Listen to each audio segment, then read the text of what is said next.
Good morning, Unitic here. It's Monday, May the 11th, about 8:20. Just got on the trail, still on the C&O Canal. I have about 35 miles left of the C&O, and I'll cross into my third state, West Virginia. C&O's been a nice respite from all the pavement of the first 150 miles. It's been quiet, peaceful, a lot of nature, great campsites, little towns along the way. Pretty spoiled. Now I'm going to plunge back into kind of rural West Virginia. More road walking, unfortunately. Less accommodating campsites, but hopefully I'll meet some great people that'll help me out, maybe let me pitch camp in their backyard from time to time. A lot more private property coming up, so we'll just see what the universe brings. It's the day after Mother's Day, so happy belated Mother's Day to all of my mother viewers. And today's topic, it's actually several topics, kind of relates in large part to the power of motherhood, because I've often thought in recent years that if a critical mass of mothers ever becomes clear that there's a tiny group of quite clinically psychopathic, uber wealthy people who wish to profit off of the sickness and death of their children, and have profited for centuries, but for certain throughout our entire lifetime, that if those mothers ever became mobilized, it's game over as far as the parasitic nature of the way our society and culture seems to work around this world, where a tiny few suck the life, quite literally, out of the vast majority of human beings on this planet, as well as Mother Nature. Doesn't have to be that way, but we have to wake up and face the truth of our own responsibility and some of the darker side of what's going on around us and what's been going on for a very long time. So, in part, I want to talk about that this morning, but I want to start off with a more uplifting topic that has to do with the power that each one of us embodies. And a couple of key people that we profile on our website that I'd like to reference this morning. Sounds like we got a train coming. There's a friend of mine I've mentioned before by the name of Weiss, Becker, who's traveling the country in a small motorhome doing similar things to what I'm doing, talking to people, making videos. Alan's a documentary filmmaker, and he's making part 2 of his documentary called Water Time. He's editing it right now, as well as writing a great blog, and who knows, maybe another book is in the offing for Alan. He's a multi-time published author, screenwriter, and he's been invited to go speak at a really cool conference called the Electric Universe Conference, hosted by a group of scientists and researchers that are putting forth a very, very different model of cosmology, a model of the universe, than the traditional theories that have been put forth for a long time. And I encourage you, it's a fantastic documentary that highlights the work of David Talbot, who's an anthropologist, mythologist, and Wallace Thornhill, who's a physicist. These are two gentlemen that came together kind of synchronistically to take the theory of the electric universe, an electromagnetic universe, to another level. So I'm looking forward to hopefully getting to see a video of Alan presenting at that conference. I believe it's next month in June. And the reason that topic comes up is because one of the gentlemen I want to reference on our website, Bruce Lipton, Dr. Bruce Lipton, is someone I've recommended to several people since I came from the May Day Lyme disease protest in Washington, D.C. on May the 1st. Dr. Bruce Lipton is a biologist, traditionally trained biologist, taught at Stanford for years, you know, classic scientist who later in his career really started focusing his research on epigenetics, which means above genetics, which really looks at what some people call the terrain theory of disease, that disease really originates when the terrain, for us, the terrain being the human body, becomes conducive to supporting pathogens. In other words, the terrain gets dirty and dirty creatures can come live in it. When the terrain is clean, through good food, exercise, a healthy environment, well-managed stress, that disease literally can't live there. It's like throwing seeds in a paved parking lot. They're just not going to grow in that terrain. And Antoine Béchamp was a scientist, a little bit older than Louis Pasteur, and Béchamp put forward the terrain theory of disease back in the 1800s. Pasteur basically plagiarized a great deal of Beauchamp's work, and when he advanced the germ theory of disease, that's when the monopolists of that era, John D. Rockefeller and the like, saw the opportunity to advance that theory as the exclusive cause of disease because it works so well for the emerging discipline of allopathic medicine, the medicine of opposites. One germ, one petrochemical-based pharmaceutical drug to quote-unquote treat it. Patentable, very profitable, cures nothing, but makes lots of money and manages disease for fun and profit for people that are into that kind of thing, which is basically in a nutshell a history of allopathic medicine as a medical monopoly, now worldwide in many cases, but definitely in the Western world. So Pasteur's theory was much more profitable, politically correct at the time, and Beauchamp's terrain theory of disease was pushed aside. Well, Dr. Lipton's work, he wrote a best-selling book called The Biology of Belief, really focuses on the terrain theory and the effect our own emotional state of being has on our terrain, and the fact that genetics are not a direct cause and effect, hard and fast predictor of disease. They may predict the likelihood of the possibility of a certain gene expression happening, but we have the ability to change the terrain, hence change the expression of the gene. So genes are like a blueprint for a house. Just because you've got the blueprints in your hand does not mean the house is going to be built that way. You can change it.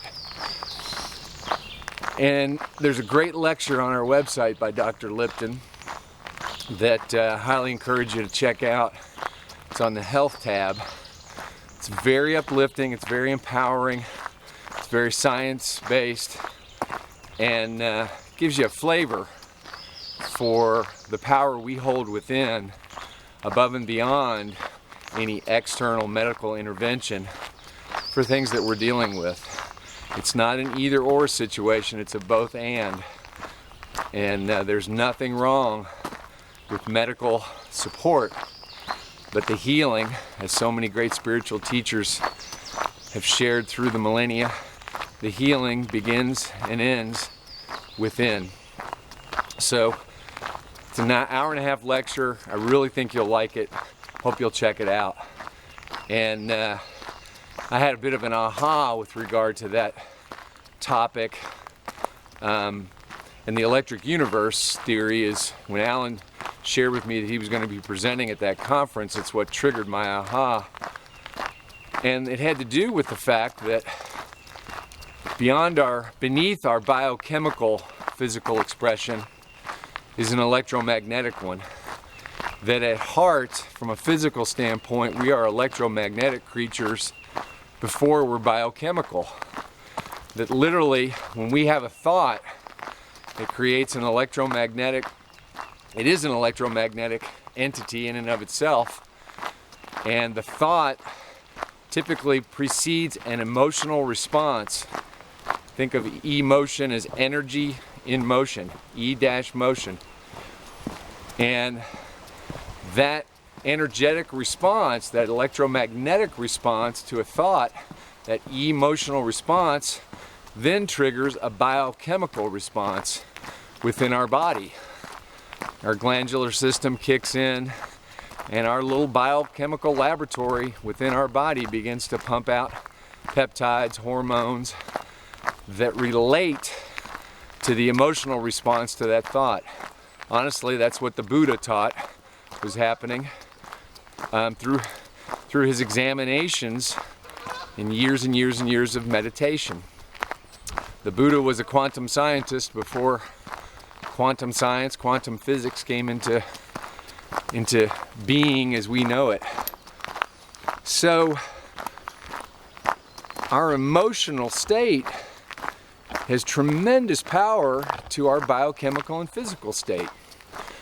But almost virtually all of Western allopathic medicine treats at the biochemical level, which is not the level of cause. The level of cause goes much, much deeper. Again, there's nothing wrong with those treatments as long as they're not toxic, which all of pharmaceutical medicine is on some level or another. But the biochemical, even from a naturopathic perspective, is a treatment that is not addressing root cause. So again, a both-and situation. We look at the electromagnetic, the emotional, the thoughts, the subconscious, in addition to the biochemical. And Dr. Lipton's lecture, touches on that so beautifully. So the other person that's on our website that I want to refer you to is Dr. Royal Raymond Rife. Brilliant researcher. He's on our homepage. He's little known. He's basically been eradicated from history by the profit-making powers behind the creation of the medical industrial complex, the monopoly we have right now. And there's some brilliant video as well as written documentation of his work and his breakthroughs.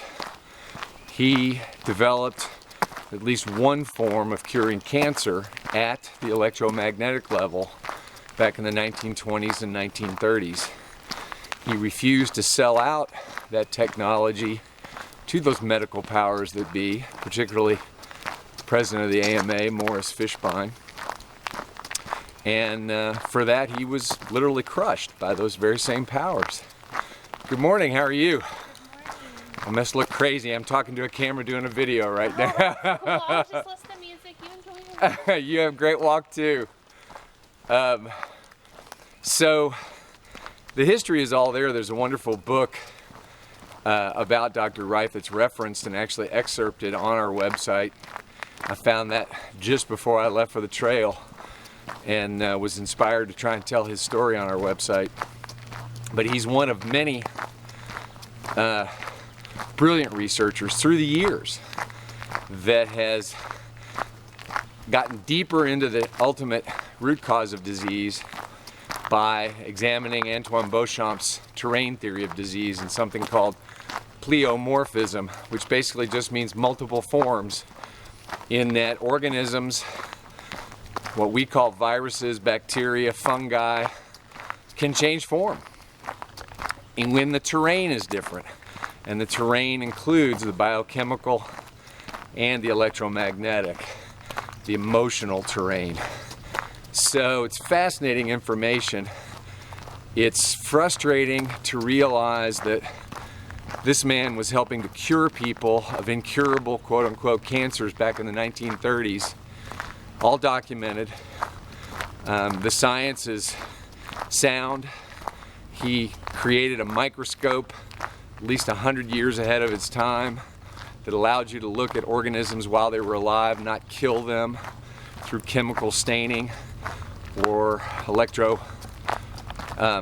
microscopes which kill the organisms, but actually looking at these live organisms and being able to observe pleomorphism, the organisms changing form, when the terrain changed, the medium, the body composition.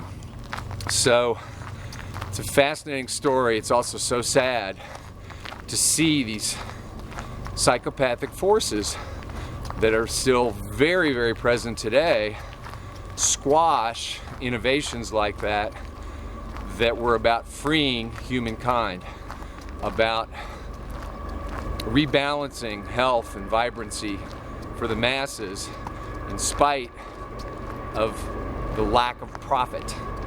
People like Tesla and Royal Rife and Peace Pilgrim, the three people profiled on our homepage, you know, we're basically living their lives putting humanity first versus worshiping the dollar.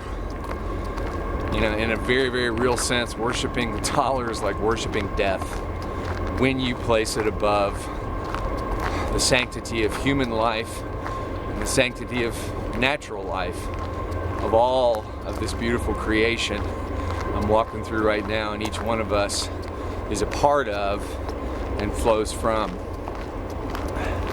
So I'd encourage you, you know, if you're curious about any of these topics, check out Thunderbolts of the Gods, wonderful documentary, free on the internet, on YouTube, about the electric universe theory. Check out Dr. Bruce Lipton's lecture on our website. It's under the awareness tab in the drop-down menu under health. And check out the story of Dr. Royal Raymond Rife. These topics, when you dive into them, will definitely rock your world. They change your paradigm when you start to realize how manipulated and orchestrated the story of our world is, the traditional story that we've been force-fed basically, and continue to be force-fed through mainstream media / propaganda. You have to wake up to a whole nother world, but let me tell you, the world you wake up to is a world of possibilities, a world of personal empowerment, of individual freedom, of the possibility of being a very, very different humanity. And you know, I like that. Obviously, I'm trying to walk all the way across the country just to try and spread those ideas and do what I can, just like my friend Weiss Becker and so many other people all over the world are doing, in whatever way, shape, or form their talents bring it forth. So please check it out. Don't let fear dissuade you from seeking knowledge, and don't receive your information passively, because information that's put out in a mass way right now almost always has an agenda behind it. I hope mine doesn't. I'm not trying to manipulate you, but I am trying to offer information that I've found really valuable and personally empowering, and I hope that's my only motivation. And if you ever sense it's something other, please feel free to tell me. You know, being truthful, first and foremost, has to do with screwing up your courage and being willing to look at yourself and have other people, by invitation, point out your blind spots. By definition, you can't see them. I got them. We all do. But together, we can see a lot more clearly than we can by ourselves. So for today, Unitic out.